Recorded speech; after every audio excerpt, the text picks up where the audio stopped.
В малом правительственном зале администрации главы основные герои-участники одеты явно не по протоколу. Сегодня можно. Только с боевых развертываний, практически с самолета.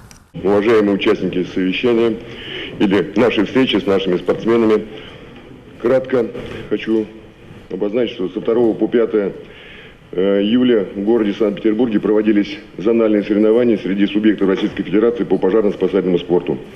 В труднейшей борьбе наша команда стала серебряным призером.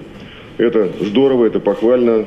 В Санкт-Петербурге эти ребята совершили практически подвиг, стали лучшими, уступив лишь хозяевам площадки. Это при тех-то возможностях для отбора лучших из лучших. При том-то соотношении сотрудников. Чемпион России 2008 года, который с 5 по 10 год штурмовал лестницу за сборную России, рассказал детали зонального этапа с участием наших. Первый день мы пробежали хорошо башню, были там по всей России, в десятки где-то входили. А во второй день пошел проливной дождь и бежали 100-метровку в ливень. И у некоторых много чего не получилось, кто-то там подскользнулся. Самое главное, что без травм, но результат чуть-чуть у нас похуже получился во второй день. В третий день бежали эстафету. Команда главного управления, мужская, заняла первое место.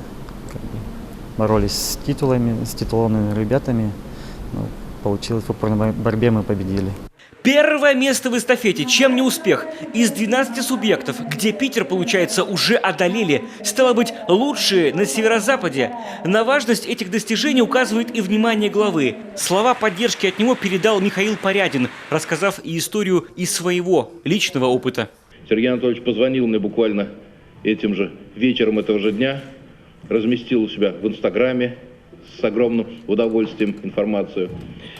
Он очень внимательно следил за соревнованием, не скрою. У нас подобная ситуация была в моем еще детстве, в далеком 81 году, когда мы, попав на всесоюзную зорницу в Одессу, сборная из Ульяновска, зорничников, мы практически выиграли все соревнования, но первое место заняли одесситы. Нам объяснили, что так надо, мы расстраивались, девчонки плакали, но мы понимали, что мы выиграли так же, как и выиграли эти соревнования вы, на самом деле.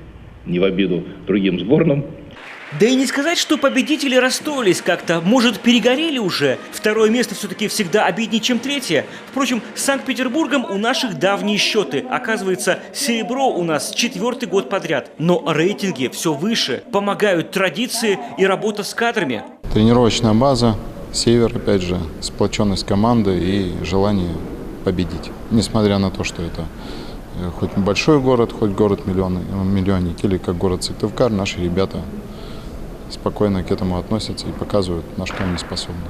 Всегда в боевом напряжении и готовностью в любой момент одеть экипировку. Так у спасателей и на работе, и в жизни. Потому что по уставу, если надо будет прийти на помощь к людям, придут первыми. Профессиональный спорт – это возможность держать себя в форме, не расслабляясь. Но уж лучше так, когда тревога учебная. Роман Истомин, Артем Соколов, телеканал Юрган, Сыктывкар, Санкт-Петербург.